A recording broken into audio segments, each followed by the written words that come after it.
Just like I like recording so I could post it on YouTube. I really like the I like the recording because it's really good to rewatch it, get some more context Yep, that way. yep. So I've rewatched the first one. I haven't rewatched the second one yet, but I will because it is good. It is good to go back through it again and listen. hmm hmm yeah, and there's always some interesting context that comes back on the rewatch. So I guess I will. no obligation. Remember, this is for fun. You know, I have a dead Discord. I I just what I need to do. I'm doing the recording that comes with Windows. I'm just hmm encapsulating the window, doing the rectangle, so I just get us. Okay. But I guess I just need to find a good place to put the. I can put it in my Evernote. I don't want to take up a whole lot of room on my Ah, memory. you don't again don't feel obligated. The videos will I'm posting the videos on YouTube, so um, as long as my channel's there, it should be fine. Okay. These are like 2.5 hour long videos, so Yeah. they take Yes. up Yeah. a lot of space. So All right. I'm going for. All right. Mine is on. might as well. All right, let's get this party started. All right.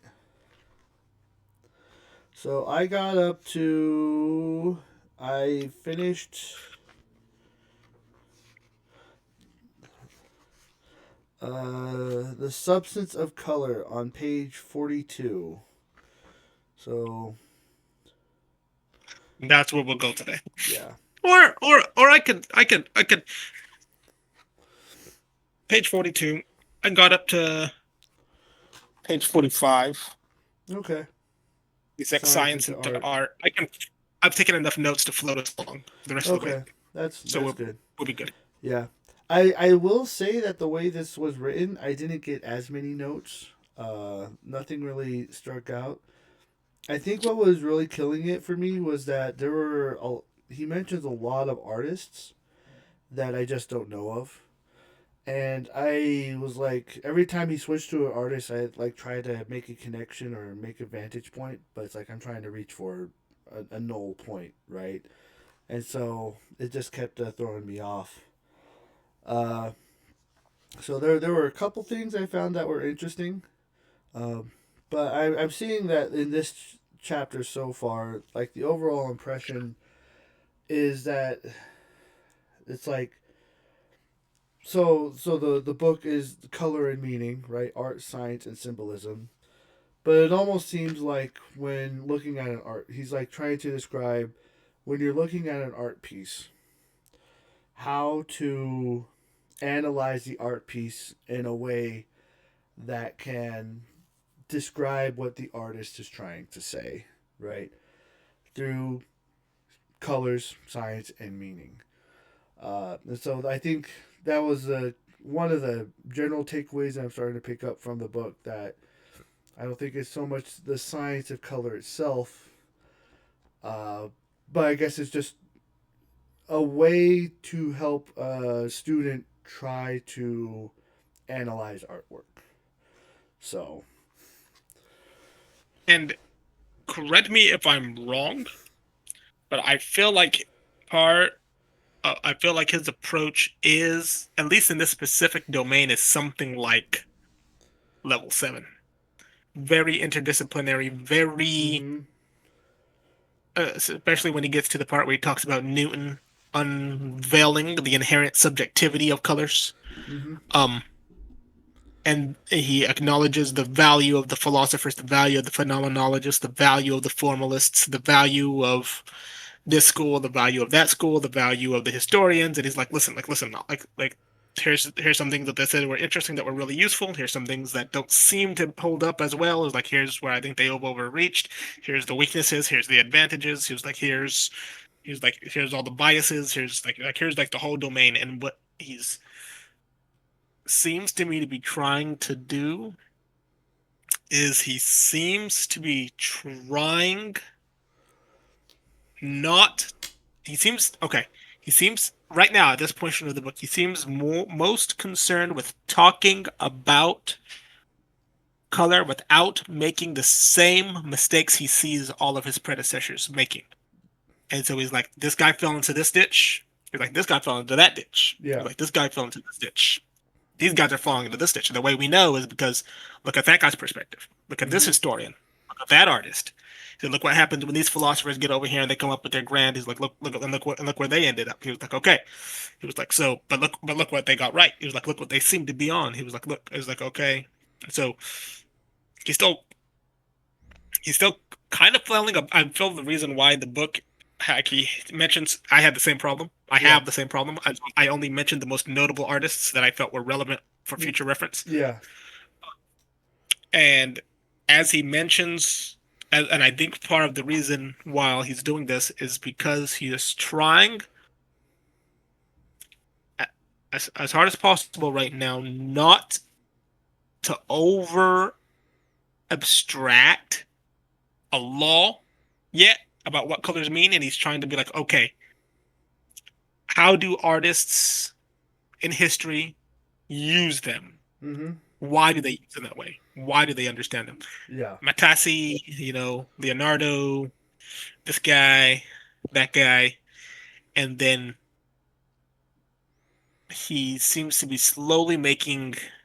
He said he just said it again in this chapter in chapter 3 here. He says I am. He was like, okay, so I am personally. He said not going to. I'm gonna try. He said I'm going to try not to make any sweeping theories. He said, but I am going to have to make some assumptions and presuppositions. He's like, I can't get away from that. He's Yeah. like, I have to make assumptions. Yeah. He's like, but I'm going to try not to make any. I'm not going to try to make them a law, like be particularly dogmatic about it. Mm-hmm. So, And I can get on board with that. So like if so like even the assumptions I have made about color and personality, right? A lot of those assumptions will go away when it boils down to a person's lived experience, right?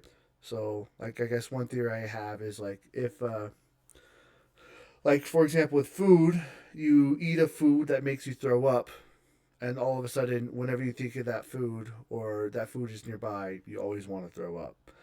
No, red and blood can do that, right? You look at red in a specific connotation around, maybe the body or something, and instantly you're like, I hate red because it makes me think of blood, right?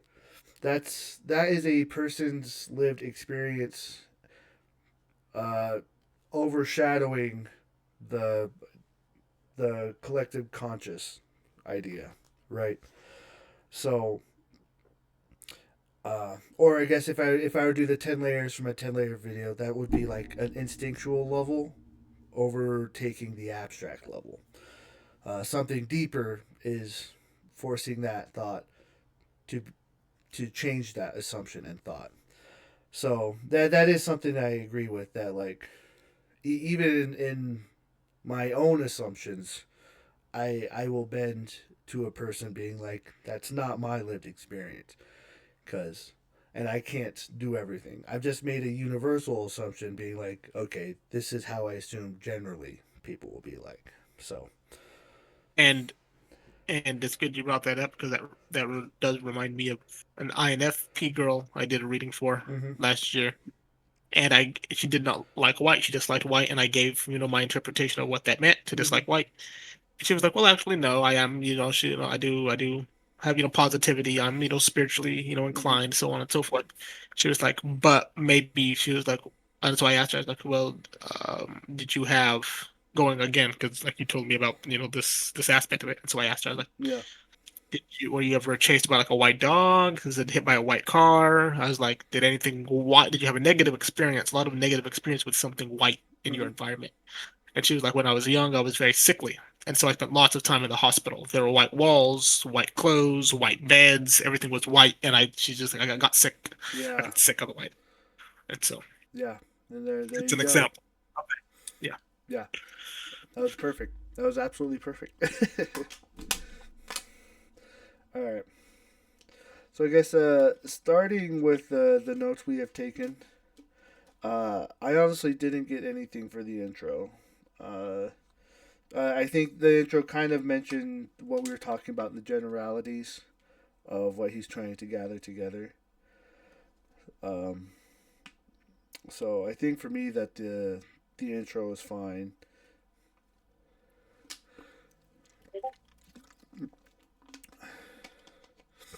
Boo boo. As for the, I mean, did you have anything for the intro before we move to the second point? I'm sorry. I know you're. Yeah. All right, I get back. She was just letting me know she got to work. That's good.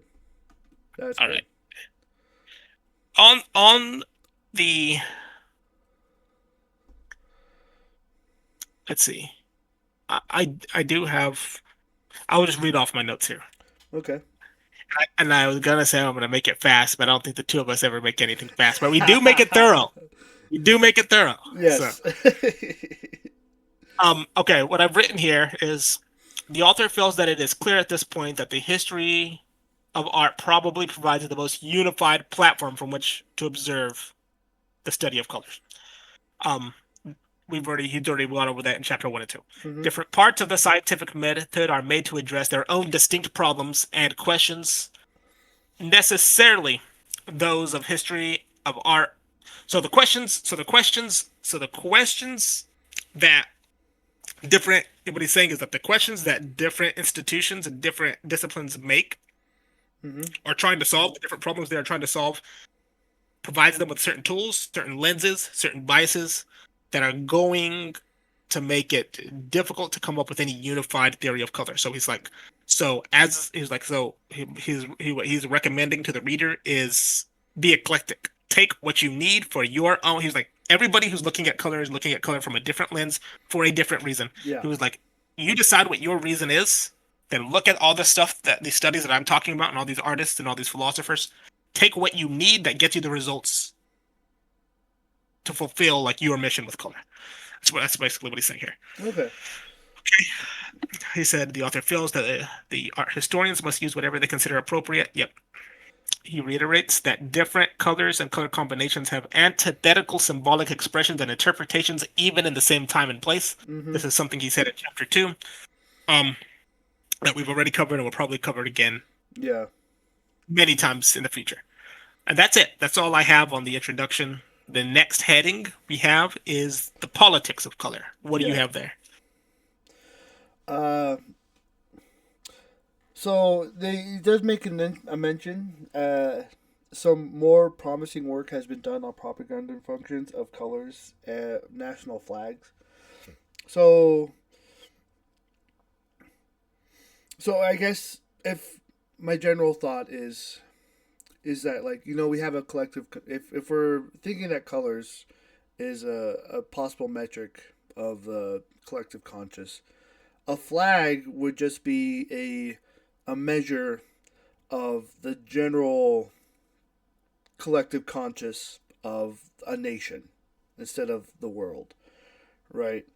And then you can kind of see this, like, so the American flag, they purposefully chose red, white, and blue, right? There was thought and deepness when they put into it, and I forget all of the specific connotations, but like red was like basically like truth and justice, trying to fight for your freedom. Blue was morality and the values that we try to hold in general, and then white was just kind of like they wanted to embolize the goodness that American values would have. I don't think that's the exact terminology, but I think that's generally what it's trying to say. I'm kind of paraphrasing from my understanding. Uh, but even in those color choices that they picked, red, you have the natural idea of like that control element of freedom. When you want freedom, you're saying I want to be the freest person. That's the worldview that I am trying to control and maintain. Well, the blue is more of the uh, those deep emotions, so the freedom that I'm trying to maintain is coming from a place of depth. The reason why we have freedom, the reason why we want freedom, is coming from a very deep place. So, and then the goodness is that there's a goal that we're trying to create with this freedom, right? And that's just the American flag. And so the idea with the flags for me was like, I guess you can theoretically, for each country, do that same kind of color analysis for not necessarily specifics, but for what the country is trying to embellish. No, that's not the word. Uh, Old man brain. Adopt. That kind of works. So, yeah. Well, Uh, I think you said something that was kind of interesting there about the intentionality that went into the Americans' depiction of the colors in their flag, mm-hmm, and I'm thinking that for many nations there was probably a great deal of agonizing mm-hmm, over the kinds of colors and the placement of the colors of the flag, right? Until it looked just right to enough people that they could stand it back, like 23 feet from the flag, look up at it and be like, look at each other and be like, yeah, it's close enough somehow. mm-hmm, Somehow, when this represents us, they're like, yeah, like not everybody would agree 100%. Somebody might prefer purple, somebody might prefer this because they're all like individuals. But when they thought about their nation collectively and the way that they look at like Germany, right? It's got like I mm-hmm, think black, green, and yellow, right? And then yeah, they stood back, looked at it, and somehow they got enough people to look at each other and be like, yeah, that's us, right? mm-hmm, yeah. That means something. I don't know what yet, but that means something. Then that means something, right? Yeah. Exactly, exactly. And so, but I think it can kind of go both ways, right? Because on one hand, you have a group trying to decide what the colors should be, but on the other hand, you have the colors kind of, because it's a representation of the country, the colors would then also affect the people in reverse and be like, this is who you should be. So, Mhm. so in that way, that's a rare, I guess, maybe evidence, but it's a rare circumstance where the colors we pick by choosing it as a marker or a symbol, it also affects how the conscious should effectively be as well. Yeah.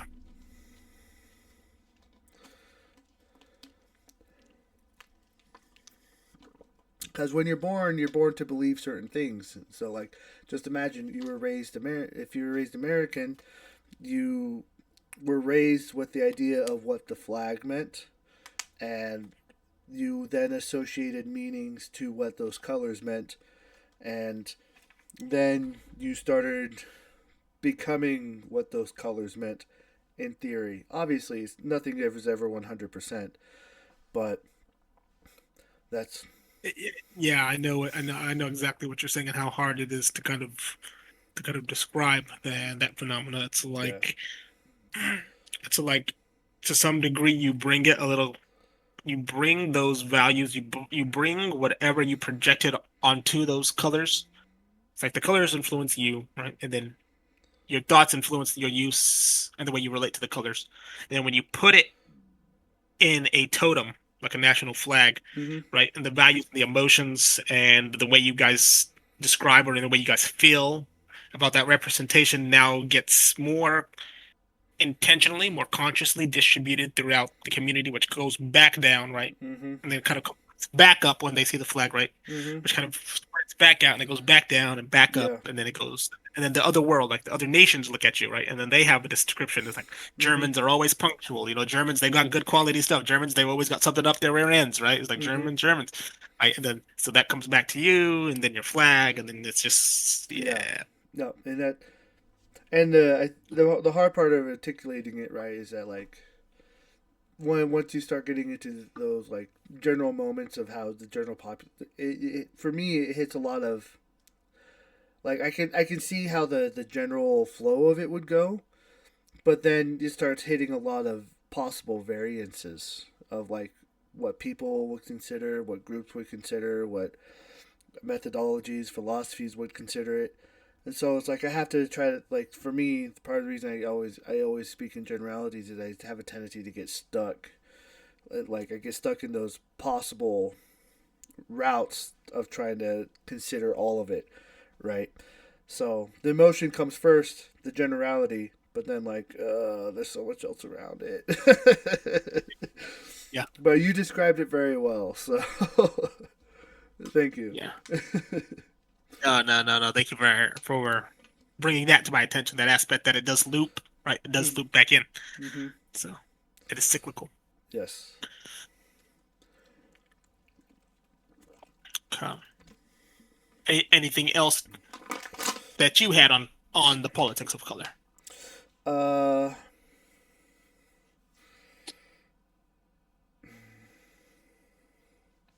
I think the only other note that I thought was interesting was at the beginning of the paragraph. The three social divisions of nobles. You have the gold, the freemen, and the slaves, right? Which, if you think about it, can kind of can work. No gold, rich, freeman, red. I'm wanting to be free, and then slaves, blue, somber usually translates to docile. Um, so, but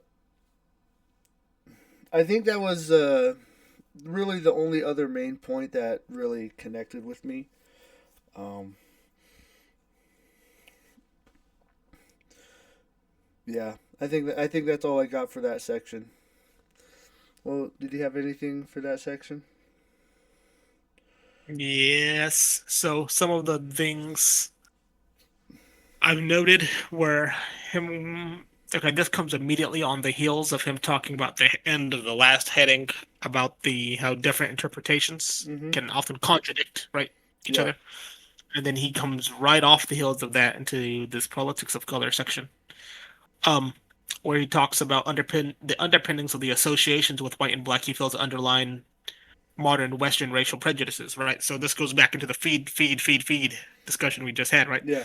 It's like so for other reasons, it's like in Western, predominant in the East to some degree as well, but more strengthened for some reasons in the West, right? An association of darker colors and darker tones, black tones, right, with negativity, and then white tones with positivity. It's like so. Then it's like what he feels is happening is like the fact that there's already an emotional valence attached to the colors. Then when you attach the descriptors onto race, which can help strengthen, Mm-hmm. buff or debuff different,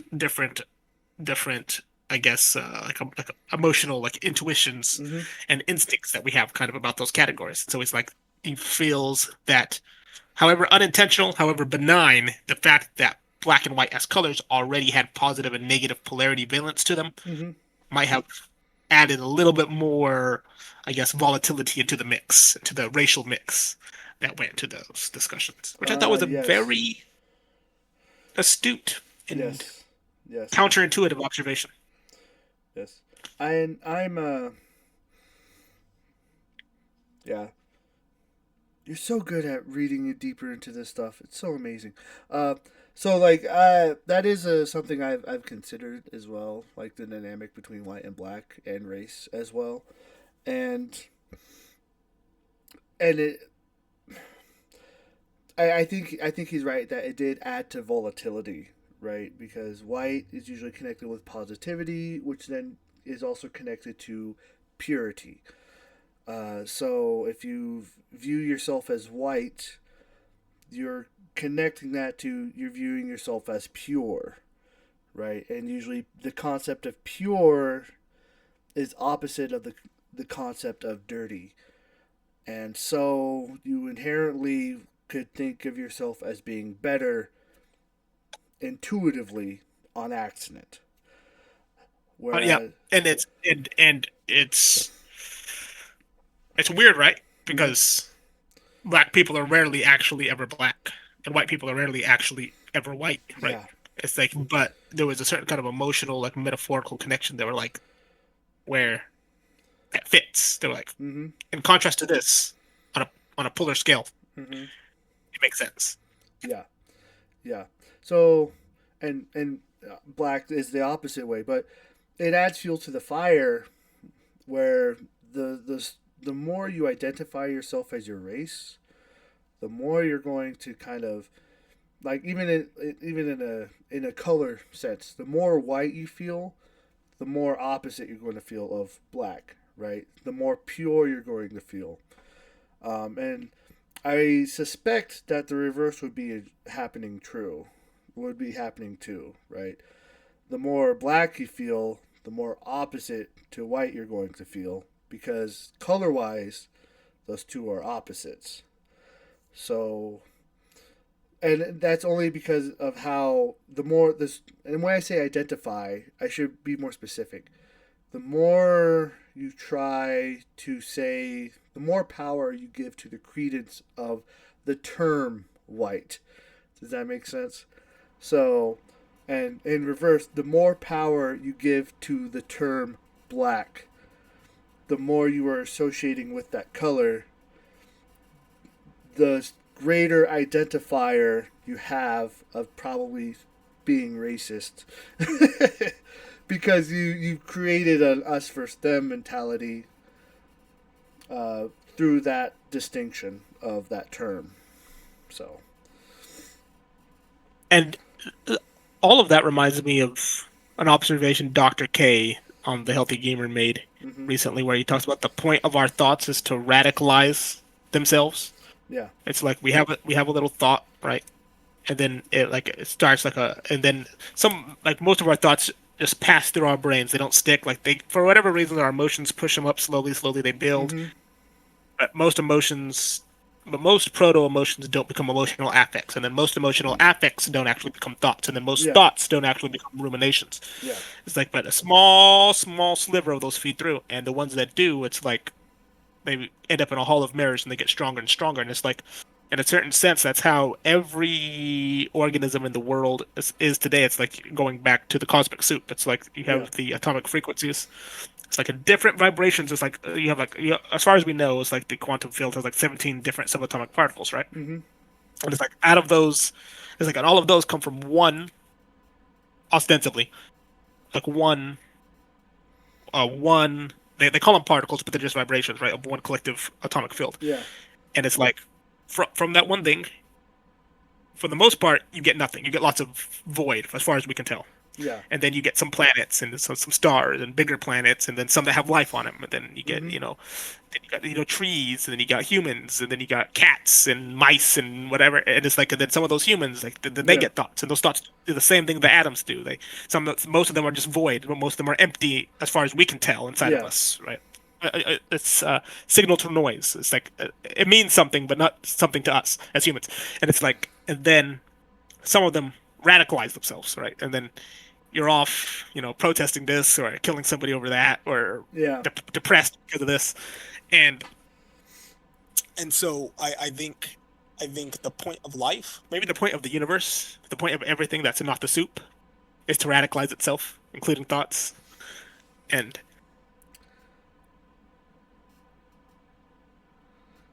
I don't know. There's something there that I need to ruminate on later. So You should ruminate on it. I won't get into it because we're filming, but you made a very important connection there. I'll just say, be the best version of yourself that you can be. So, okay, all right, yeah, I'll message you afterwards. all right, All right. all right. Politics. Okay, that was the black and white. Yes. Half-hearted attempt. I actually don't understand why I took that note. The second note I had was a man named Wolfian and his attempt to distinguish the national characteristics of color usages and okay, I know why I took this note. Kind of going back to what you were talking about with different individuals in a nation, Mm-hmm. uh, and the associations they would make to those colors, and then the associations those colors and the flag would make on them. This guy is saying Wolfinian wanted to know if different artists in different nations had a more explicit association to certain colors than other artists with other colors in other nations. Yeah.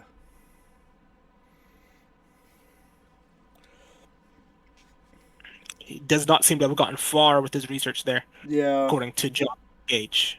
Assisting capital. Oh, and he explained some of the reasons why. He was like, there's too many cross-contaminating variables.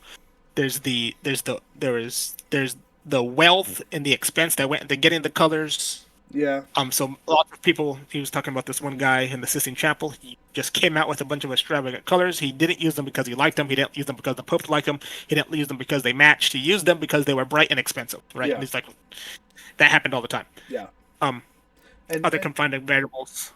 Go and ahead. those variables can throw me off too, right? It's partially why I say pick your favorite colors, because that's a signifier of like this. If when you pick your favorite, you're picking who you are in a way. But you can use colors for anything. You know, you can change colors throughout the day. Just liking a color doesn't actually automatically say who you are. Picking your favorite though, that's different. So another another pinpoint into that. Hmm hmm hmm Yeah, Okay. Okay. Yep. and so and Yeah, so. it reduces a lot of this kind of thing that he had going on here. Mm-hmm. Mm-hmm. And even in this, he says that he liked painting with bright colors because he thought it was interesting. The fact that he's experimenting, that's kind of way to look at it. That is still not his favorite. He's liking the idea of adventuring, not so much liking a favorite color. So Hmm now through that avenue, look, we got an idea of his personality through that avenue, but not necessarily through the colors themselves. So A little whimsical adventure type, probably an NESI user of some kind. Likes exploring new things and then feeling the way they infected him. Just like, ooh, probably yeah, even probably even FI. Interesting. Okay, yeah. probably interesting. Yeah. ENFP, INFP type, perhaps. Okay, let's see. Color and gender. What do you got on color and gender?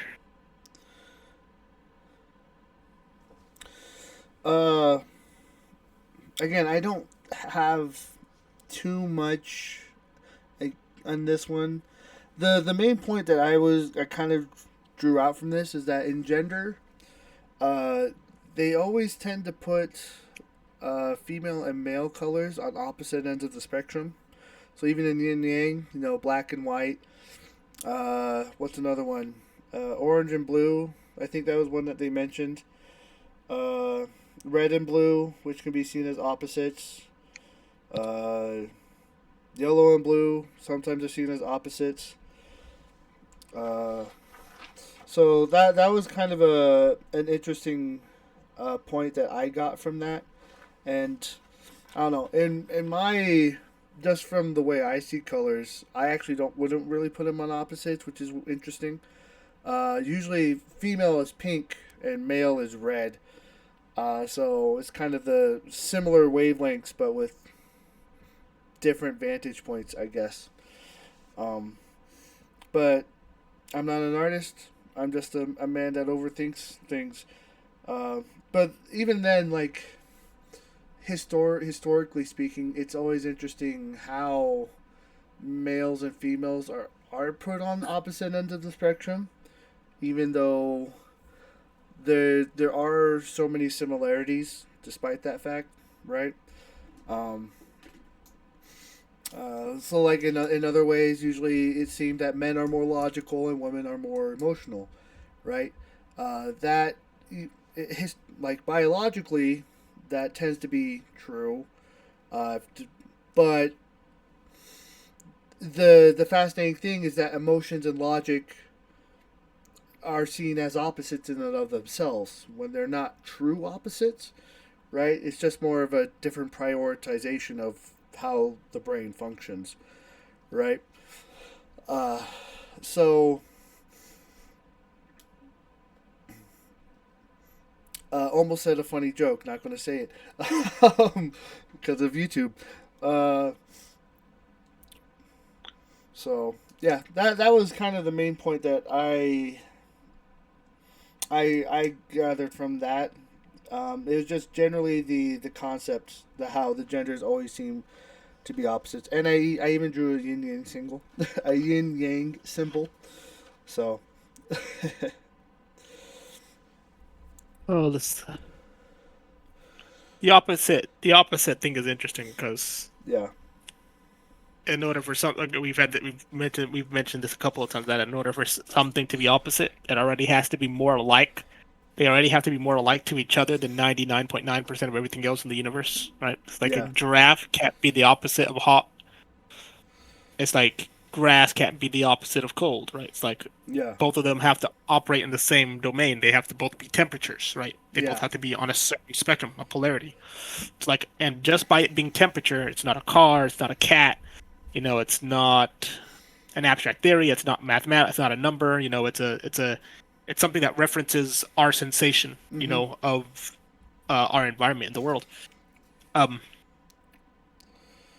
but even then, it's like opposites and similarities are a product of the human imagination, right? And so Yeah, they serve our purposes. It's like the moment you change your framework, and I think this is particularly true of colors. It's like the moment you change your framework, your perspective, what kind of emotions you're comparing to each other. mm-hmm. It's like it can be kind of like with taste. It's like with taste, it's like with taste, often sometimes people say bitter is the opposite of sweet, and then other people say no, no, no, it's not bitter. That's the opposite of sweet. It's spicy. That's the opposite of sweet. And someone else says no, no, no, no. It's not. It's sour. That's the opposite of sweet, right? Right. But what they're doing is they're switching the framework. It's like in relation to this kind of sensation, this pleasant kind of sensation is like this unpleasant-ish kind of Mm-hmm. sensation. There's like this unpleasant-ish kind of sensation. But then even sour for some people is pleasant, and so it's like it's spicy, right? And Yeah. so somebody could be like, no, no, no, they're opposites because nobody likes bitter, but everybody likes sweet. And someone else can say, um, no, no, no, no. The reason spicy is really the opposite is because it's a pleasant sensation, and sweet is a pleasant sensation. And right now we're talking about the opposite kind of pleasant sensations of person. So you see, like you can Yeah. just keep so sometimes opposites only exist in a certain sense as far as humans exist to give them categories, right? Yeah. And so the same thing happens with this male and female debate that's going on. It's like they're it's like okay, because they flip, right? Orange and yellow were seen as some by more masculine, by other people more feminine. Yeah. Blue and violet. So blue was seen by some people as more feminine, violet, and what they're doing.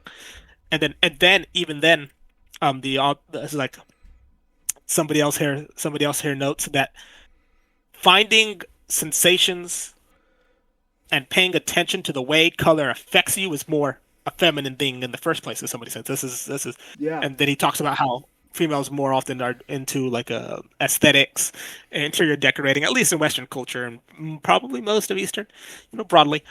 And so it's like in many cases, whether or not something is masculine or feminine or active or passive depends on the lens. Like it depends on your angle, like which angle like, you're Yeah. perceiving it from. Is culturally, it seems to have settled down that pinkish colors, right? Pastels, things like that. There is something about them that maps onto more of our human intuitions that we associate with femininity that we can safely, for now, Mm-hmm. put them in that category. And Yeah. there's something about the darker colors that usually more often associate, in reverse to quote unquote masculinity. And so for now, who knows what it'll be in 10,000 years from now. But for now, we showed them over that because that's a useful framework for us for now. But what Yeah. if the framework shifts, right? Yeah. What if Yeah. somebody Well, will else? it change in 100 years? Right. Yeah, exactly. So, Yeah. uh, but that's part of the difficulty he finds in unraveling any explicit theory or philosophy about color that the philosophers and theorists want to come up with. He's like, look at this. He's like, put this in your theory, right? Put Yeah. this in your pipe and smoke it. What's going on?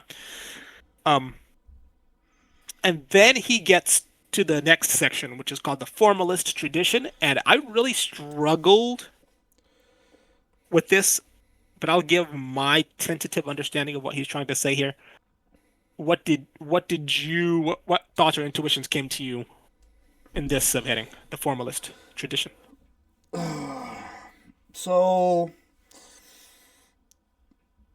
I think one thing he was trying to say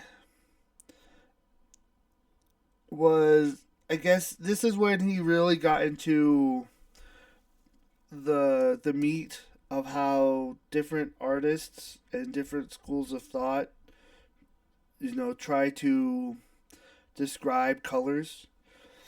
Um, and he also makes a mention on, like, this is also the kind of this is the first time he mentions how artists try to describe what colors are doing and what they mean. So that's like kind of the first paragraph here. He says color theory that only no, it's actually in the second one where he says the gleamers is dominated by a muted brightness with a brownish and gray violet undertone. Like he uses that as the example of artists trying to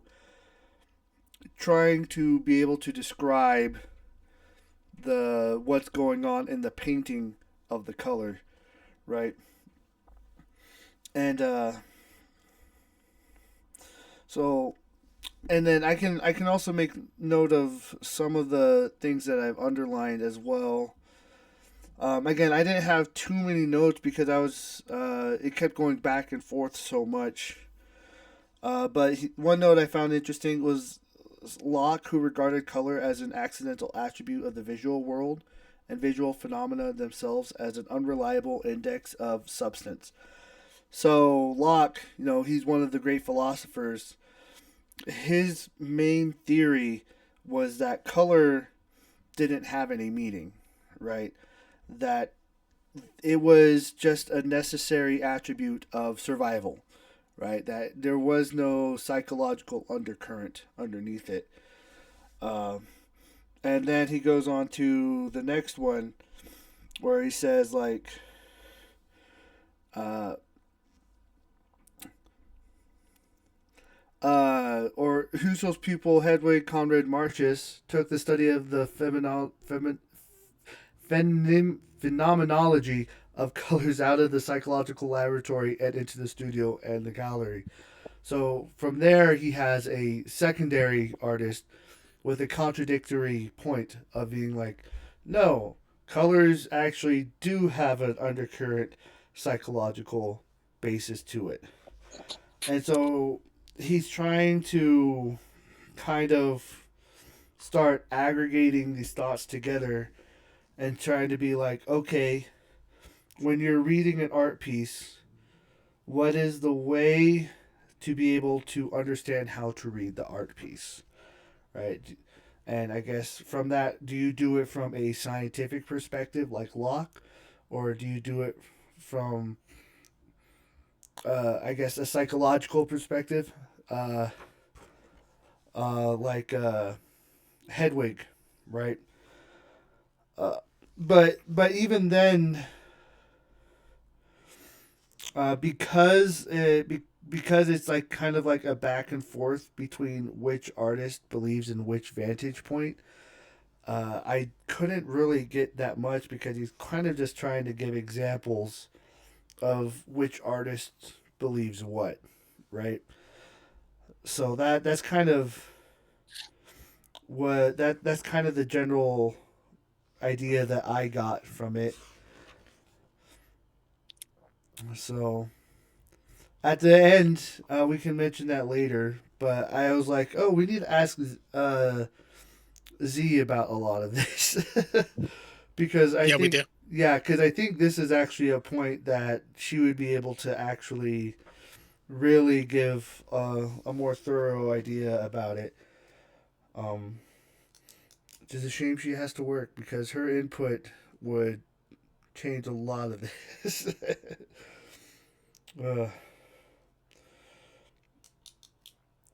uh, there is one note that I mentioned as well.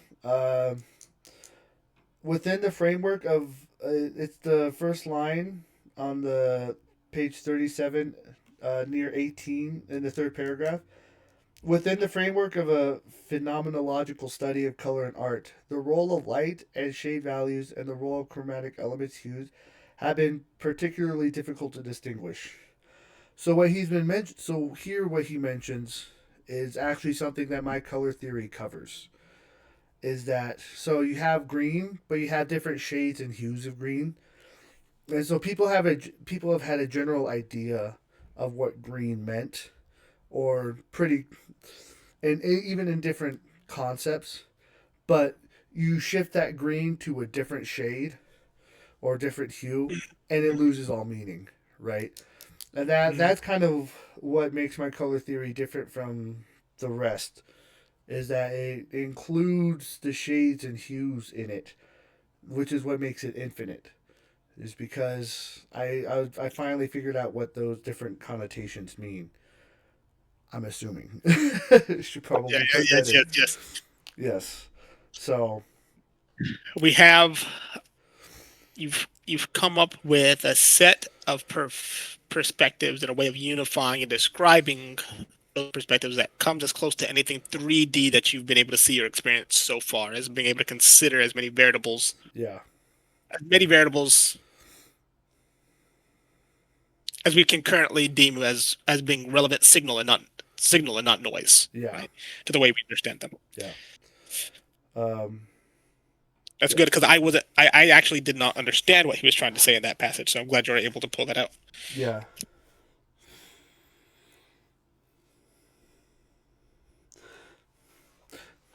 And I always have to mention one of the difficulties again as well was being able to explain it in a way that made sense as well, right?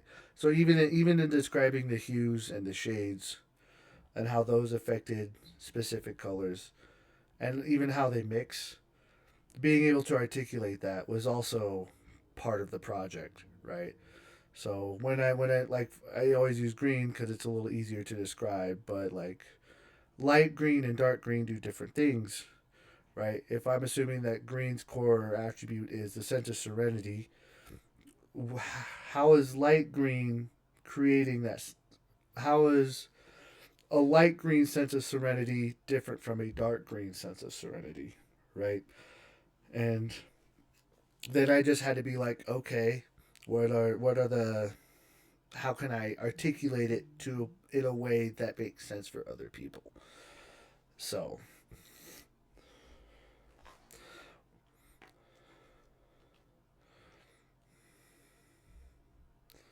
To get your intuitions across the communication barrier, yeah, the language barrier.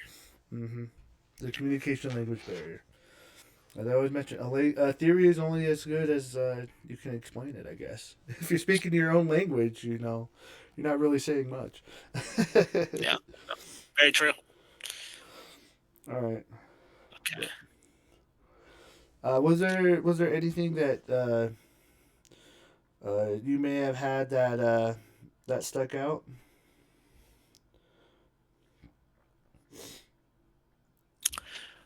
Okay. So what I locked onto was the phenomenologist aspect of it. Yeah. Because he talks about the formalist traditions. Um, and here's kind of my takeaway is so the phenomenologists they prioritized there are quite a few phenomena. I'm going to simplify this considerably. So the phenomenologists they prioritize like the actual experiencing, like how the world affects us, like how we interact with the world, Mm-hmm. rather than necessarily like the abstract philosophical Lockean perspective on the world, like the analytical. It's like Yeah. there is no objective quote unquote world outside of our mind and the way we interact physically, sensationally, and emotionally with that world. It's like Mm-hmm. we color our world. Like we are, in some sense, philosophically the world, in a Yeah. sense. Um, and so I think it was Martin Heidegger who takes that a sense further than Husserl does here when he talks about being, right? Like in a certain sense that truth is being, like as far as we know and can conceptualize. And so when they start talking about color, they or they think or when their pupils start talking and thinking about colors coming from the phenomenologist school, their question, okay, their disadvantages is that they were formalists. So they came up with these laws and these principles that were too rigid and did not map on, ironically, did not map on to people's lived experience with colors. They were like, let's prioritize the lived experience of how humans use color.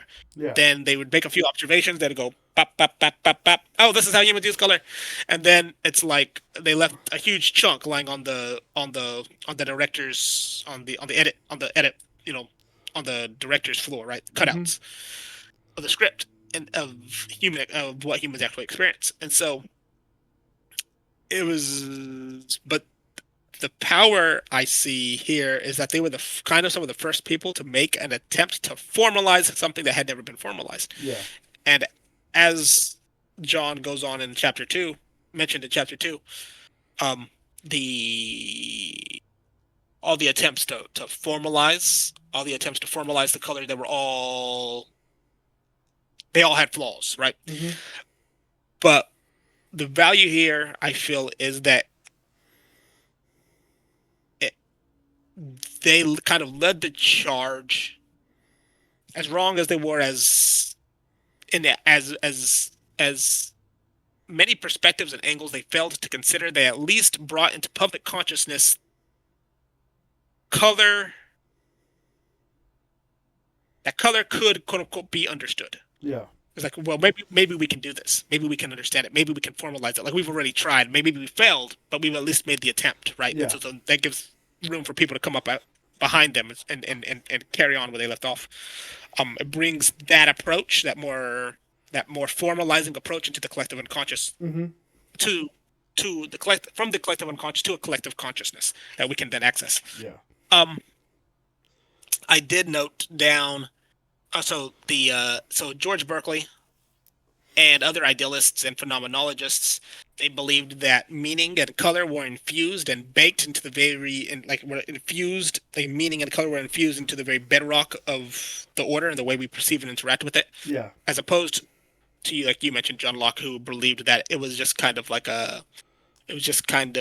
I forget the term, like Richard Dawkins uses. He uses it when he talks about religion, like something that just co-evolved with something that was meant for a useful purpose that was just kind of an offshoot. Yeah. It's like a vestigial organ in a sense. Right.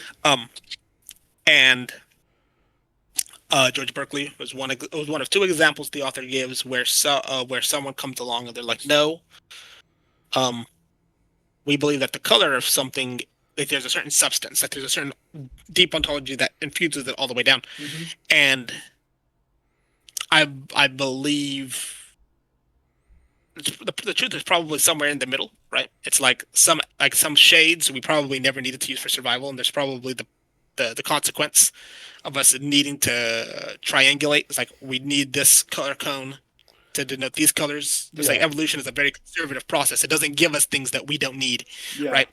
But that doesn't mean we won't end up with things that we don't need, because it's like it'll give us this tool and it'll give us this tool, and it's like, and we can get a third thing kind of in the middle through interacting. Yeah. So I believe that they're both probably both right. George Berkeley was right that there are some things that the substance of which is like, okay, so it's like color is information, right? Everything that we experience is information. Mm-hmm. And there's certain shades of light and sound, certain forms of information that we can't access because we don't need to for our survival, ostensibly.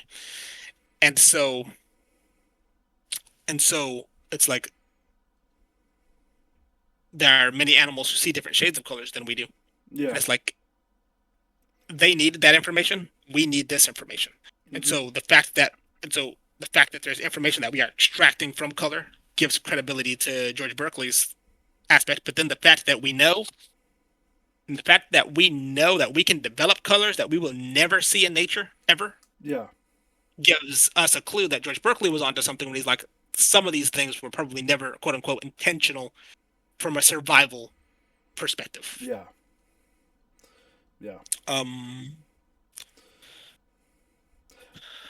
He mentions a Cézanne, a painter who he feels was going back and forth on this debate. I don't know anything about this painter, so I'm not going to say anything more on that. There is, according to the author, only one school of color analysis in the history that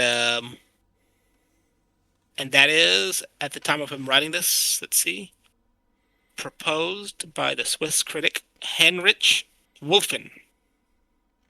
Okay, German philosopher, philosophy of phenomenology. Mm, okay. Something else he notes here, which I think is kind of obvious to us now, but I think was taken for granted by a lot of people and cultures, that he says painters are not. Okay, he says here that painters are not always in a position to know why they depict art the way they depict art. Yeah. Right? Oftentimes they're unaware of their own motivations. Um, and he says that when people ask artists why they depicted art the way they do, oftentimes they get surprisingly simplistic or even propagandistic answers to the reasons why. They'll say something very cliche. They'll try Yeah. to aurify, you know, or they'll just say, "I don't know, I just liked it," right? Yeah. And just like big help you are, Yeah. right? It's like, So he this is part of the reason why he so strongly emphasizes how do artists and people talk about, and relate to art, use and relate to color. Not necessarily so much what they say about it, mm-hmm. even though that's kind of important. But he's like, all that talk is kind of muddying the waters. Yeah. I want to see what you're doing with it. Right. No. One thing I need to do more often is I need to do like color analysis streams on here, because then I could be like, I could better explain where I'm coming from when I'm depicting artwork, I guess, or analyzing artwork. So I can give the colors, the visual cues, the interpretations, I guess, and how I put it all together. So because they are right, because like, if you assume everything has a meaning, then they're saying things for a reason. But a lot of the trick of understanding what the meaning is learning to filter out what they're trying to say, I guess. And that's funny that you say that, because like the propaganda, like when like my first thought was just like the overly flamboyant fashionista being like, "Oh darling, I drew this guy to represent the freedom and nature of life and the world." I was like, "Yeah, that's too much, right?" But Yes. but the but at the end of the day, they still drew a sky, right? They didn't draw like grass or a flag, right?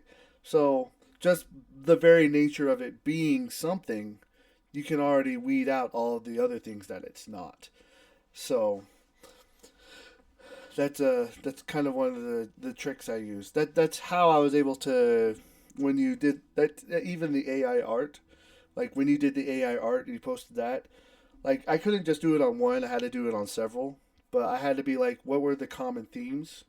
Why does he like these things, even though you're not an artist? And I had to be like, okay, he likes these things because of these certain elements that he's identifying through his emotions and personality. So Yeah. And I thought it was very, very impressive. I yeah. thought I did not see, this goes back to this. He talks about he talks about, Zen. The term she used once was projection without introspection, right? Yeah. Projection without introspection, and we all do it all Mm-hmm. the time. It's efficient, right? It's Yeah. it's it's we're animals, we're embodied creatures. We have to operate on our emotions and intuitions more than reason. Yeah. And but then you tied in with mine, whereas like all the antiquity, like the grandeur, like Mm-hmm. the like planets, right? And then like big buildings, and then lots of gold and Mm-hmm. bling, right, and stuff on it. Yeah. And then you're like, okay, you're like, here's the through line. Like here's the idea, here's the emotion that's connecting like three-quarters of your images, right? And you went whoop. Yep. I was like, oh, that's right. Like I didn't see that, right? Yeah. You know, and then I went through my music, right? And my music has a lot of that same emotion contained in it. It's got a lot of that same vibe, Yeah. emotional vibe in a lot of my music. And we'll come back to the music aspect towards the end of this recording, because because somebody brings that up again. But yes, so to recap, um, John Gage here is pointing out, he's like, be a little bit careful when you ask artists for what they intended, because Yeah. our brains will weave a narrative, Mm-hmm. whether whether it actually understands what's going on or not, right? And this goes back to the master and his emissary, where they talk about the left hemisphere being the one that needs to like wrap things in frameworks and logic and narratives, Yeah. that aren't not necessarily always conducive to the actual to the actual lived experience of the matter. Yeah.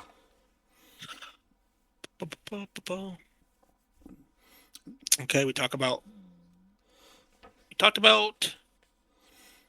this part on formalist tradition is huge. This was a huge subheading, and Yeah. I'm just gonna kind of wind it down now so we can move on to the next Yeah. subheadings. That's fine. Um, yeah, because I have so many notes here, so I'm just gonna kind of weave them.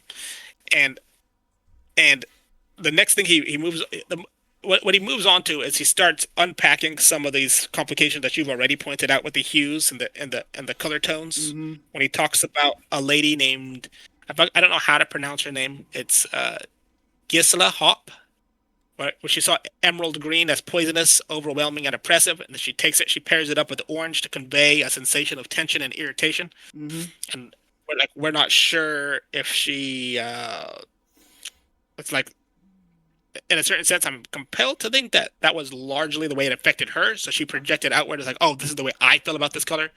So Yeah.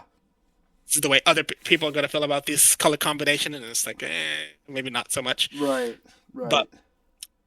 and then brown, a non-spectral color. So what he's really pushing here in this formalist tradition is kind of the beginning stages of people trying to wrap theories and narratives. They're trying to do that thing that the artists do when you ask them why they made the art and they don't really know, but they gotta tell you anyways. Yeah. It's like he's like the formalists are low key doing the same thing about the entirety of the human experience. They look at humans as in color, then they wrap their theories around it, and they're like, here you go, here's a nice package Yeah. of what they're doing. And it's like, well, not so fast, Bucko, right? You haven't accounted for these other variables.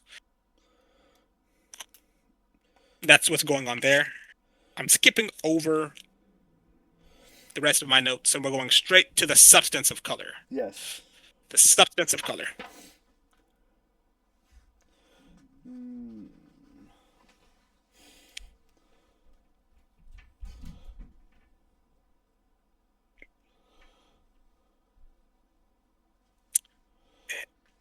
For while you're contemplating over there, I'll get Yeah. us Yeah. started on this one.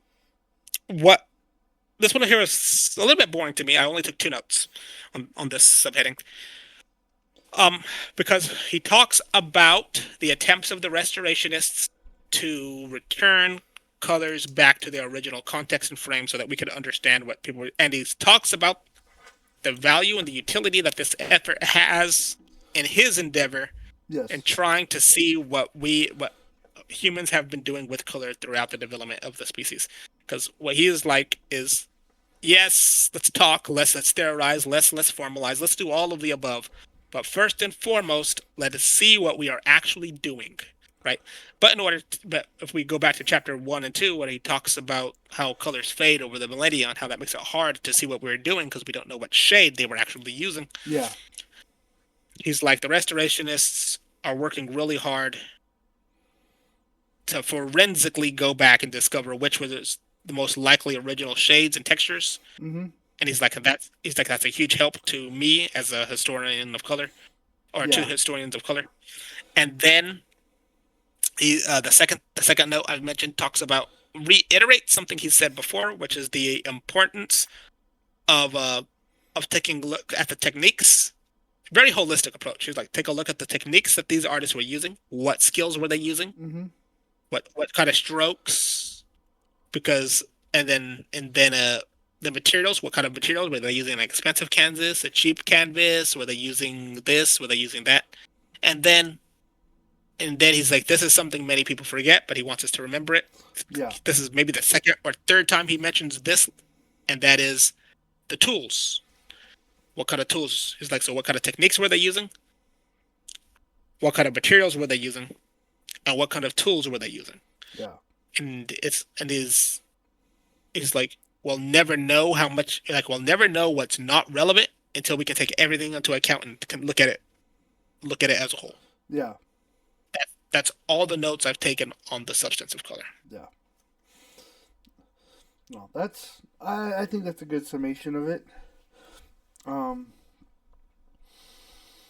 There was one note I had. It's a bit esoteric, but so I underlined color symbolism itself has sometimes been thought to depend on qualities of materials, uh, such as Virgin's Row because it was the most costly of all pigments. Uh,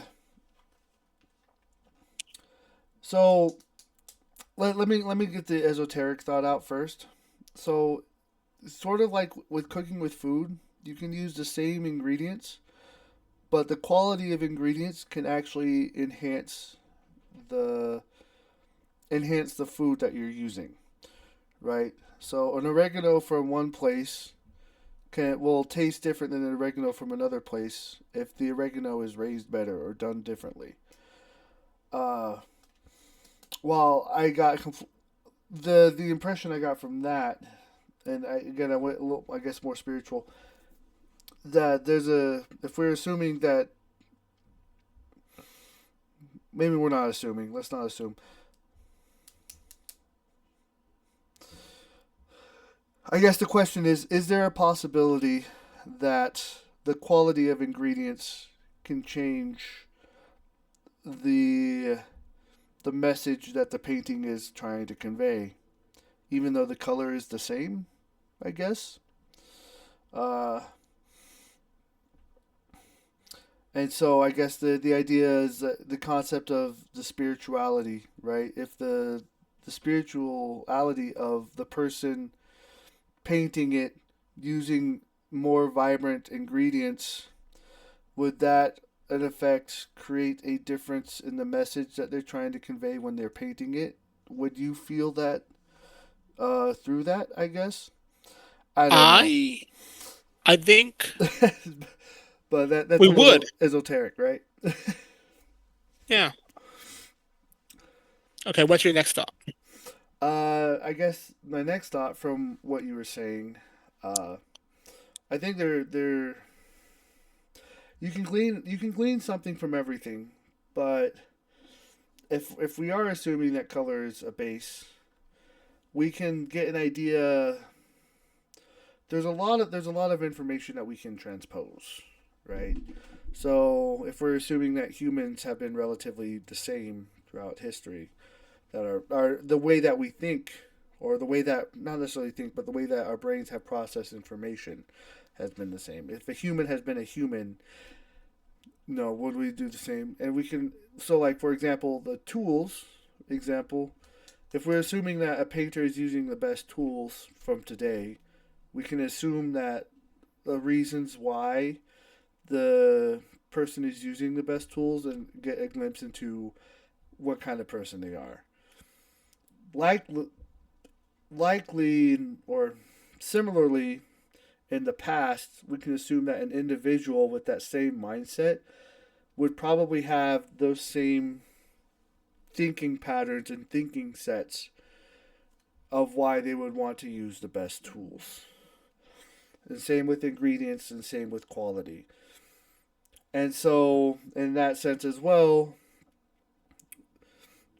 from if we are assuming that that is if the human nature is the same, then we can transpose a lot of how individuals, why and how individuals would do what they would do. And through that, then you can start separating why people would, what colors would mean for people and why. I think the hardest separator is actually culture, just because culture does change colors quite intensely. Uh, because an ocean can have a very different connotation depending on where you're from, right? If you've never seen Hmm. an ocean before, an ocean's going to be very scary. But if you live next to an ocean, it can be a source of life, right? Uh, colors are more abstract, uh, but that same kind of differentiation can also still happen depending on the culture. So I don't necessarily think that tools. I guess I'm disagreeing with them. I don't think tools, supplies, and techniques have as much bearing on what colors mean as he thinks it does, because we can make quality estimations if we're assuming that human nature hasn't changed from the from back then. So Okay, okay. So are you thinking then that the it might contextualize very minutely the way that specific artists it might give us a certain okay it might give us additional context and layers into the temperament and the means of the artist, mm-hmm. and that potentially could have some incidental effects on the way they might relate to color. Mm-hmm. It's like, oh, because they were this kind of personality type, maybe they saw it more kind of like this way, but it Yeah. wouldn't scale. Like, there's no way to get it to scale to anything more abstract. Yeah. Yeah. So like an Okay. INFP today would be similarly to an INFP back in the day, or an INTP, or vice versa, or whatever type, right? And so yeah, like the culture would change the INFP more than the techniques tools. And the techniques. Yeah, Okay, I agree with that. I yeah, agree with that. So it's more help for us to understand the specific. This goes back to your observations about the global and the instantiated, right? The big and the small. It's like mm-hmm. the tools that they're using can help us better understand the personality type of this specific artist, and that might have some bearing, but it's highly inefficient. It would happen so rarely, so infrequently. If your intuitions are correct, that you kind of think because this is the second or third time he's mentioned it that he might be putting a little bit too much of an emphasis on such a small little detail. Yeah, yeah, Okay. yeah. Which Yeah, I think you're right. yeah, but which is fine. I guess to be fair, um, he's not wrong. If that makes sense. Like who that that would indicate the person, and it would indicate the person's relationship to the color, but it wouldn't necessarily indicate that time period's relation, that time period's culture to the color. So that time period's culture would affect that time period individual to the color, but not the other way around. You know, the Yep. culture affects the person. The person normally doesn't affect the culture. So, No, no, not until they're horizontal. yeah.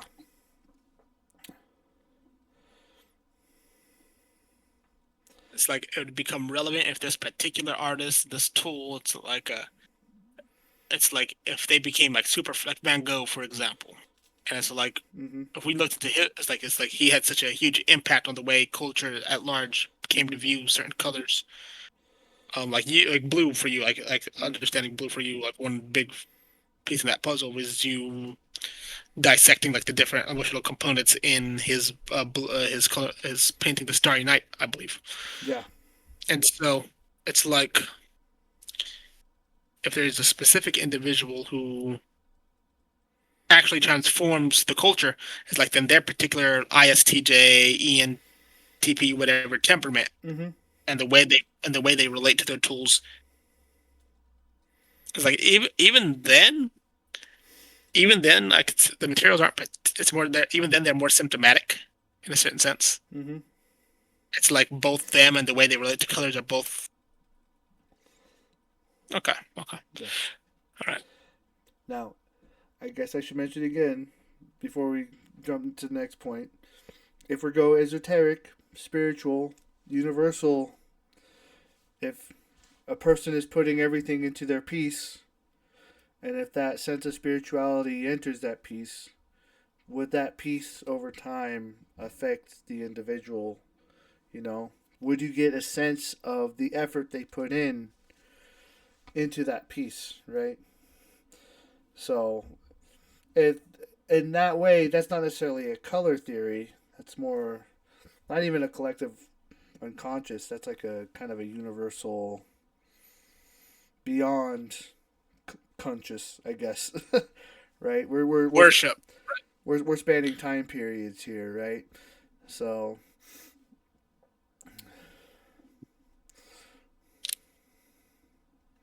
but I think the probability increases, right? I think if something, it's like it's like they say, if you communicate with passion, mm-hmm, people will pick up on that passion.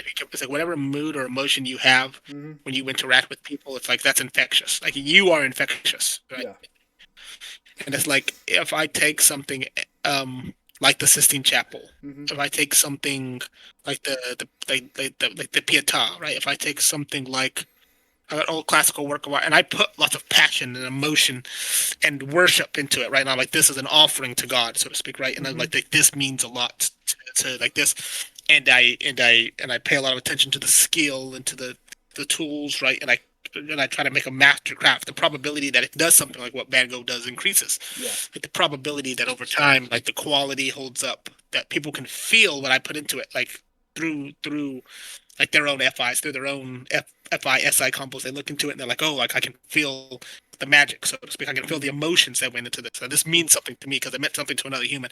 I think the probability does increase, right? That piece would become infused, right? mm-hmm. With the yeah, infused with spirit. Was fused I with just leave it spirit. at that for now because Just anything more than that would be hard. It would be hard it's to hard. describe it anyway. That's remotely coherent. Yeah, yeah. That's kind of why I give the disclaimer of esotericism at the front. So Yeah. just I don't want to. I try not to. I'm trying not. I'm trying to be very real about it, I guess. But I can't help myself. We both have SE trickster. There's only so much real we're going to be capable of here. So we'll try. We'll try through the SI to SE our way through this. Right. Okay. Okay. So that was good. That was good. Yes. So we got more out of that than I thought we would. Theories and assumptions. Do. Yes. Yeah. So I thought that I had read this, which is why I was like, yeah, I'm good. But I actually hadn't, which is why I don't have any notes on it. So I do. We're yeah. good. We're doing. We're almost done for the night. So Okay. it'll be. So here's what I've got. I've got a moderate number of notes. I'll just read them. Okay. I say here that the author states that it is a common practice for people who write about color to preface their analysis with an account of color phenomena in general. An account, John Gage says, is based on the most part on the literature of experimental psychology. But he feels that the practice of painting and theories exposited in these psychology accounts differ meaningfully from each other. So what he's saying here again is we have lots of theories. So remember, this is chapter 3. The name of this chapter is Color in Art and Its Literature. Well, what is the literature? The literature is the codification. It's the language. It's the models. It's the Mm-hmm. narrative we give to explain what's going on in with the way humans relate to color. And so he's come back to this point for maybe the third time in this chapter because that is the title of the chapter. Yeah. And what he's saying here again is, okay,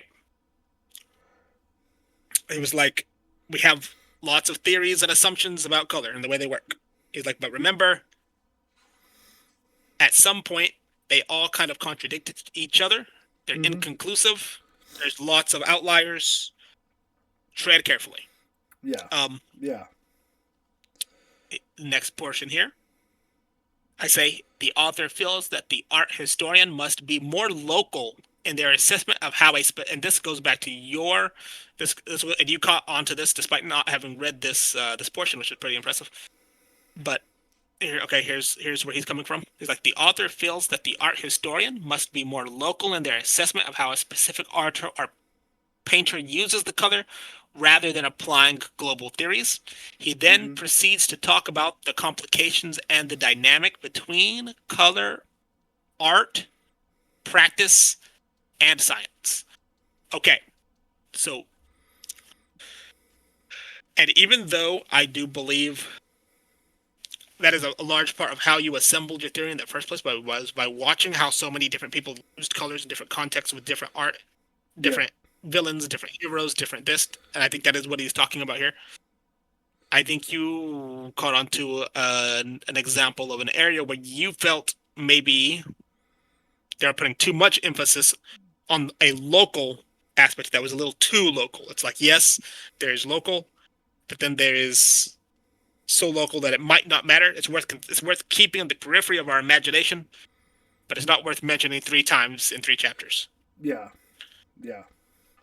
Well, I guess if I were to put an example of that, the ocean 90% of the time is blue, right? In almost all contexts, the ocean is going to be a variant of blue. Sometimes it's green because green and blue are connected, or sometimes it's purple because purple and blue are connected. But like, what happens if you color an ocean red, or you color an ocean yellow, or you color an ocean white, right? Instantly, your connotation of what that means drastically changes, Mm-hmm. right? Yep. You don't make an ocean red. Why are you making an ocean red, right? And so that's kind of like an example of like that's not part of the uniformity of what red means. So, what does red mean? I didn't think of that at the time, but I'm just using that as an example now, where it's just like that was kind of a distinction I created. Was like, yeah, there are these things that tend to be universal, but when we shift out of it, all of a sudden it doesn't make sense. And why is that? You know. So Process. Yeah, I love that. I love that. And it's not necessarily process of elimination, though it kind of is. It's like a probability analysis, mm-hmm. right? And intuition. It's like intuition matches in this context. Purple matches. Green, still a match. Yeah, Gold ocean, nah, error. It's like why error? It's like okay, right? There's yeah, like red ocean, less of an error. It's less of an error than a gold ocean, but yeah, why is it still an error, right? And then it's like maroon ocean. It's like something's still wrong, right? But the closer you get it to purple blue, is like the less error you feel, right? And it's like, well, why? yeah, Unpacking all that. yeah. Cool. I like that. Funny enough, Next, Gold Ocean is actually more prevalent than Red Ocean. But continue. well, really, okay, really, hold on. Let's unpack that for a minute. So gold ocean more prevalent than a why field of abundance, golden sun reflecting off ocean, Yeah, golden sun reflecting off ocean, sunset, golden sun sunrise, reflect. orange, or like I said, orange and gold in a lot of instances are used interchangeably, even though their meaning has Yep. differences. But orange symbolizes expressiveness and emotionality. Gold, as you say, if somebody does gold in that context, it's more likely to emphasize the abundance, the richness of life. So yeah. Okay. Kind of a kind of that that sun gold that Draco likes. They call it that sun gold, that Mm-hmm. amber, that amber. I love that color. Yeah. Yeah. All right.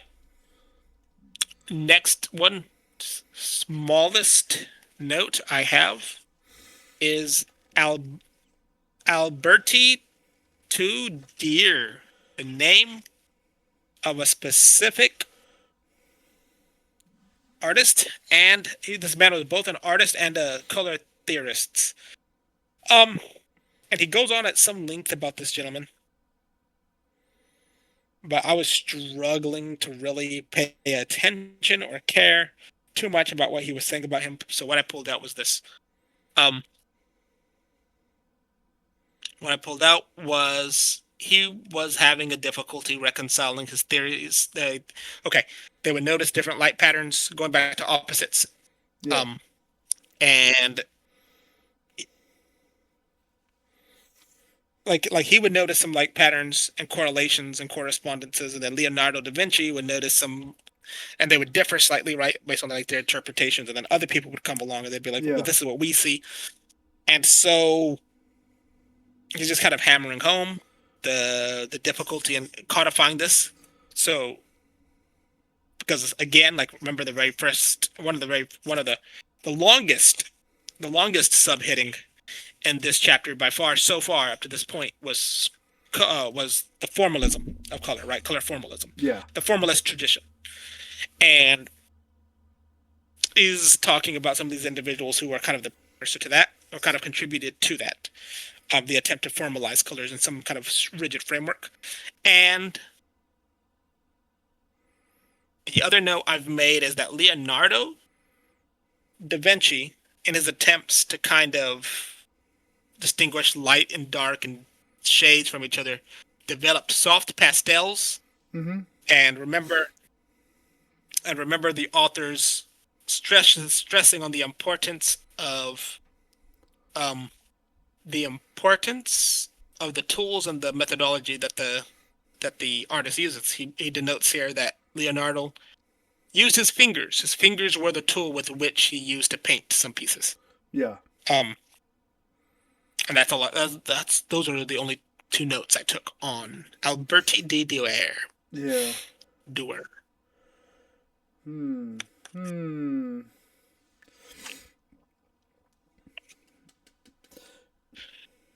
Yeah. I think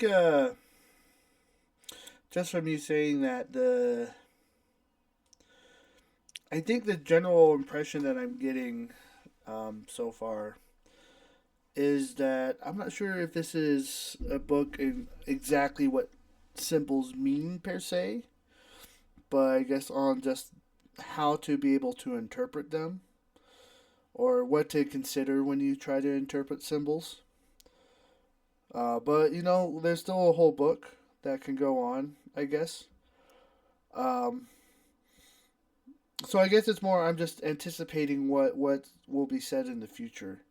So I wasn't sure what the book had at the get go, but for some reason it's going a different direction than I expected. You were expecting it to be more esoteric, a little bit more symbolic. I think a little bit more examplish, I guess. More like right now, like you're able to gather so much from him than I am because you have a trained ability of being able to reframe people's information and what they say into a more comprehensive way of how they explained it. It's not a skill I have. For me, I have to kind of see things at face value, and which honestly I appreciate. Thank you for what you do. You're fantastic. Uh, but right now, the way he writes and the what he's trying to, I guess the word is interpolate. Just checks and balance everything. Um, if there is more meat to this, I guess I'm still waiting for it. I guess we've had some good nuggets, but I feel like we haven't gotten into the meat of what he's wanting to do because he's still in setup, right? He's still being like, these are the things you need to consider before we start getting into trying to decipher it. So, I uh, agree. yeah, I agree. It's like a like even that this last heading we have here. yeah, He's talking about science into art, right? It's like what he's discussing here right now is the hue is like the he he references examples to help illustrate his bigger point of right now it's be careful. yeah, Right now he's got 3 chapters of be careful. It's like a he's like he's what he's doing, and I feel this is super important. Okay, so I get the intuition that at least in this domain, John Gage is at least level 7, right? yeah, at least. And most of the students he's going to be talking to are level 4 and 5, right? Yeah. And what the impression I keep getting to is that he's waving his fingers at these level 5, like analytical science, formalism, system. Let's optimize the system. Let's get the system down. Let's like if you can't prove it, it's not true. Yeah. Empiricist maxers who are trying to bring their science into the art. And he's like, slow down, slow down, slow down. I don't care how smart you are. Somebody's tried that. Somebody's tried that. Somebody's tried that framework and that framework and that paradigm, and they messed up and they messed up. Like, slow the heck down. Be careful. Consider their viewpoints. Mm-hmm. He was like, here are all the variables you need to consider. He doesn't have Jungian terminology to explain like the conscious and the unconscious, but he's trying to get at that when he's talking about is like think about how it could have affected race. Think about the Yeah. tools they used. What he's trying to do in his own clumsy way, because he's not using levels of framework thinking. He's not using shortcuts the way you and I are. So part of of our audience can get lost because we're using like lots of Yeah. Jungian terminology. We can use lots of. He doesn't seem to have any of those at his disposal, Yeah. and so he's going through a lot of things that you and I already understand intuitionally or through our other sources. Mm-hmm. And he's talking to he's like the beginning of the book here says everything Gage writes is essential reading for the serious student in of color in art. Those are young people, right? Predominantly coming up in college, and he's like young buck, right? He was like, Yeah. you're new here, you don't understand just how many people have been trying to solve this problem. Be careful. Yeah. That's the way I interpret the primary mood in these three things is set up. Um, Examples. I guess we can sneak peek a little bit ahead. Okay. I see lots of images. I see lots of paintings. Yeah. Yeah. I have a feeling you'll be able to use your skill sets Yeah. in I'm. these. I'm really excited for it. Honestly, like this is part of the meat I was kind of hoping to get into, I guess. So, So, but the like Go ahead. oh yeah, but I guess my worry is like if he has a theory of what it is, then like I don't know, like does he have a theory of how to interpret color and meaning, or is the entire book just going to be like, no, these are all the ways and all the different possibilities of how to interpret color and meaning, right? Um, and if there's kind of a weird paradox when that happens, right? Because on one hand, like if you have to make assumptions somewhere, right? So if you say like everything is a possibility, everything could be right, but everything could also be wrong. So just having different frameworks, well, it's super important to have because being well rounded is important. If you don't stake a claim into what you believe or assume, even if it's right or wrong, then you don't really get anywhere. Does that make sense? And so just from this setup, and again, I don't know what it's going to be. I guess the worry I have is that it's just going to be a universal. These are all the different frameworks to consider when trying to interpret art and color. But it's like, but if those are all the different frameworks, how am I supposed to interpret correctly, right? Because all of them could be right, you know? So, It's like and part of your concern is maybe it's nuggets all the way through. Maybe there is no meat. It's just nuggets, and we have to gnaw on the bone to pick off the meat. But right, there's yeah, yeah, but what more, right? yeah. So, Yeah. It's, I guess there's only one way to find out, and if we get to the point where we're like a that's a not get caught by the uh the sunk cost fallacy at any hmm, point all the way through, if we're like, I think we've got enough nuggets. Like this was interesting. It was a good try, yeah, but we're not getting what we want to get out of it. Then off with this and on to something else that intrigues us. yeah, yeah. Yeah. I think the nuggets that we have gotten into have been pretty good. So, but I think that's more it's the nuggets that we've gotten have been more extrapolation from our understanding of color and psychology and interpretation, not necessarily the nuggets from the book itself. So it's more just like being like, oh, I understand that because I've considered that before, therefore I can explain it and why, right? So, not necessarily so much from it explaining it to me, but it me being like, oh, okay, look, there's verification of something that I've considered before. Yeah, I'm yeah, not yeah, yeah, crazy. yeah, yeah, yeah. Exactly. Yeah. I yes, I know exactly what you're saying. And I don't and this goes back to a discussion we've had. This goes back to a discussion we've had. I'll tell you what.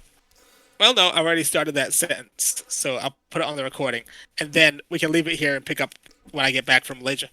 Um, this picks up on a discussion we had a few months ago where we were talking about the different levels. Mm-hmm. To those who need context who might be listening to this, I'm talking about Ken Wilber's levels of thinking, spiral dynamics. So reference that if you want to catch up on what we're referencing here. And so and I told you it's getting harder and harder for me to find people of any level of competence who can put things together in a way I can't put together if I just have the level 5 empirical data and research. I'm like, all they have to do is just give me the research and the information, and then Mm-hmm. I can compile it in a way that I feel is usually better or more holistic at the very least. Even if it's inaccurate, it's at least more holistic and considers more variables um, than whatever it was I was listening to or reading or watching, which has made it excruciatingly difficult for me to watch or read or listen to things the last few months. Um, Yeah. is because I'm getting the feeling that you're been getting on the book so far. I've been feeling that way about almost everything. Oh. It's like I'm like I can think of that on my own. Like I've Yeah. already thought about that. I've already that's like they're not considering enough variables. I'm like, Yeah. you know, this, I'm like that, whatever. But the premium value comes in the intuitions, the intuitions, the different ways of mapping it and explaining it in my brain, the different examples, the different empirical data points that can help flesh out those intuitions, and then how as they're discussing the idea, it helps drag my attention back over to points that I may have forgotten or neglected, and then weave them back together in new and unique and different patterns and considerations. And so the and so it could be right because I have a feeling, to be perfectly blunt, right, that he level 9, right, level 7, the probability that he's going to have meat for you is negligible. The probability that his data points will help you, that his data points will help you cultivate new Mm-hmm. configurations of your generate your own meat. I think I don't know how high it is because I haven't got through the book obviously yet, but I think is not unreasonably high. Yeah. It's I not so much he will help you, is that he will kind of help us help ourselves, perhaps. that's I guess I can see that. If there's there's a possibility that there's context in there that can make the things that I think about sharper, I guess. Yes. So and so you know, instead of having a 70% accuracy rate, which I try to shoot for, I'll have like a more 75% accuracy rate, Yeah. right? So just a Yeah. little bonus points. So Yeah. Like a little bit of sharpening before you go off to the deep end, you know, and like a little bit of a confidence booster. It's yeah. like because you often say, you know, I'm not a guy who's you often say I'm not a guy who's you know gone and formally studied any of this stuff, so on and so on and so forth. And it's like, well, Not. you're right. After this, I can be formally a guy that has studied this. Yeah, like precisely. Yeah, fascinating. Very fascinating. Okay. Well, I guess we will see in the future. One day at a time. Another time. Any final last words? Nope. I guess for the recording here, we will pick up on page 45 Mm-hmm. on science into art. And I guess I'll just briefly comment on that since I did comment on this note. It's a very short one. The author states that it wasn't until 1600s that science had something useful to offer to artists. From then, for the next 200 years, um, many notable figures were interested in colors and also in its relation to music. The author then talks about the discussions of light and color by Rene Descartes and Isaac Newton, and how that music and that Newton was the first one to discover that light was inherently subjective, right? And that goes back to that was something that was, I think, brought back into the collective consciousness by that dress, that gold and that blue, black, gold, white dress. That was like you guys have kind of forgotten just how subjective color and lighting really is to the human experience. But music, that aspect. So, all right, so Yeah. Yeah. The people ability to keep. well, Go ahead. well, I guess. Yeah. I guess. Stay tuned. I'm sorry. I didn't mean to steal your thunder, but the ability to map music and color together has been kind of a. It's been hard, I guess, just because colors is more finite and music is more variable. I have a 10 layers of or I have a video that I call the 10 layers of processing. Colors is more abstract. It would be in layer 7. Music would be in more like in layer 5 or 6. There's a lot more interpretation with music than with colors, and so being able to map it holistically 1 to 1 is been it's been difficult. Also, I'm not a musician either, so I know music, but I'm not like deep into the theory. So trying to map that emotionally, that's one of the things hopefully that this book can help with. So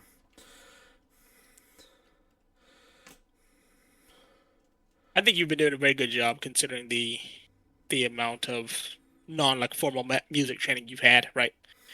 Um, and I think like and again, like you came up with that intuition on your own, and there are two people before you who came up, at least two people recorded in history before you who also had the same intuition. They were like, "There's something going on between the way we relate to colors and the way we relate to music," yeah. and then even with your description, like even with your description about how they operate at different layers, different depths of the subconscious, like you were like music 5, 6, colors 7, 8, like somewhere Mm-hmm. deeper. I think that would map onto. I think that's kind of a fractal emanation of how we've evolved, right? Because like as we've evolved, we tap like we map on to light, to Mm-hmm. warmth and cold long before we worry about sound. Yeah. Like sound is not an organ that adopts until much later, further down the road. Mm-hmm. First, it's light and dark, hot, cold, Yeah. light, right? And then the sound comes afterwards. So it makes sense if kind of. I guess to my intuitions, it kind of makes sense that one would be more deeply embedded into our physiognomy than the other. Yeah. So Yeah. And that makes sense too. Yeah. But even then, though, like a lot of the math lines up between how music work and how light works. You know, I've seen videos on it of how like certain chords, the way the frequency come together, map to like a color.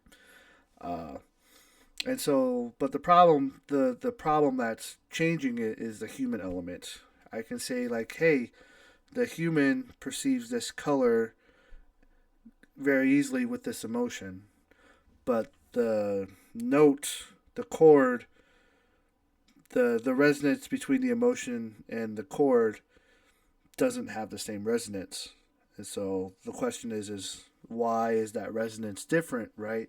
You have that triangle, right? The perception, the color, the music. Why can't the human perceive the both as the same?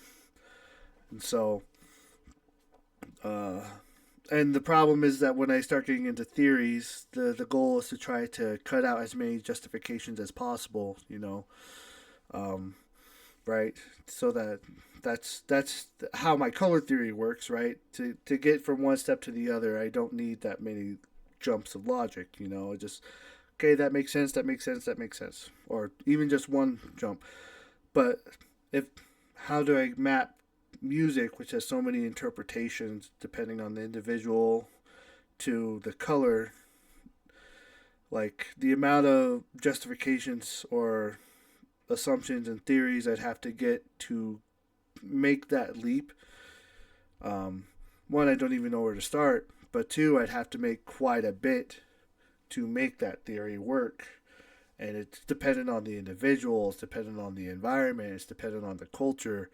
Yeah, music is so much more impacted by how society perceives it than color is, because color is more global. So Hmm. it's just those are all the things I've been thinking about, or not on the surface, but all the barriers to consider when trying to map the two together, right? So like Taylor Swift, how you interpret music can depend on who's singing the song, right? People Hmm. like Taylor Swift, people don't like Taylor Swift. All of a sudden, the music completely changes. And if that has a specific color emotional valence, like how do you map those two together into like how do you map two opposite interpretations together while also mapping it onto a single color element? Uh, yeah, that's just a lot of justification.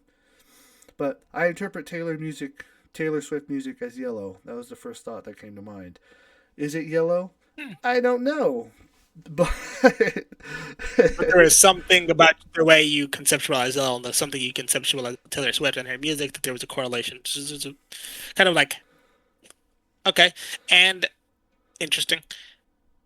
But I feel like that is like how they say it, that the right question is already half the answer, yeah. right? And is you can actually see the barriers, right? You can actually see the obstacles, Mm-hmm. right? Mm-hmm.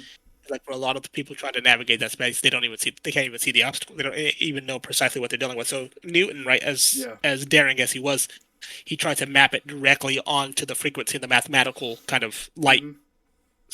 signals and the energy signatures. And that's a good place to start Yeah. if you have nowhere else to start, right? Yeah. It's like, but you've already seen like different aspects that needed to be navigated, and that's already a huge start. Yeah. Yeah. And I guess my thing is I don't want to Barnum affect my way into an answer. I guess I really try to Yeah, avoid yeah, yeah. that. So I think you've intuit like I don't think it's easy for you to conceptualize explicitly, formally, the way it would be for a thinker type, but intuitively you already do, because what you do is you first, as far as I can tell, this is the way it looks to me, yeah. is you first is you use the emotion as the Rosetta Stone. So what you seem to do to me is you go this color association with this spectrum, this cloud of emotions, right? Yeah. This probability distribution of emotions. Like this music, the sound, it makes me feel. Then you use that as a Rosetta Stone. Then you use the emotion, and then you use the emotion that as another interpretive lens. Mm-hmm. And then you're like, okay, this segment of the blue spectrum seems to be where this song is landing, based upon Yes. the way I feel, and I feel when I see this color, the way I feel when I see this music, and like then Mm-hmm. there's, but you don't do what Newton did, which was go directly from the color to the music. You go from the color to the emotion, from the emotion to the music, Yeah. right? Mm-hmm. And so I think I think if we do that for like 20 years, maybe we can get better at mapping the music directly to the colors, right? I was like, Yeah, oh, right, but that's an intuition that will have to be cultivated through the accurate mapping of like, and yeah, more on yeah, that later. yeah. More on that later. More on that later. But yeah, that's kind of a universal project basically. Uh, and yeah, again, some of it is TE, right? Being able to separate the emotions and being able to uh, compartmentalize emotions. That's like a TE attribute. But the TI is being like making the connections. That's kind of why I have to ruminate on stuff for so long. So You do good. You do a good job of it. thank you, thank you. So I also think the low TI is why I'm not able to interpolate the information like you do as well, and why I have to see things so face value. So, but anyway, Well, that'll be my half of the contribution, anyway. and yours will be going deeper, right, and actually being able to relate it synthetically, holistically with everything that's going on. Yeah, yeah, yeah. Anyway, I've actually still been recording because I meant to turn it off, but then you're like one last thing, and then I was like, all right, and then so let me officially turn it off. Bye, everyone. All right, Sam on this end.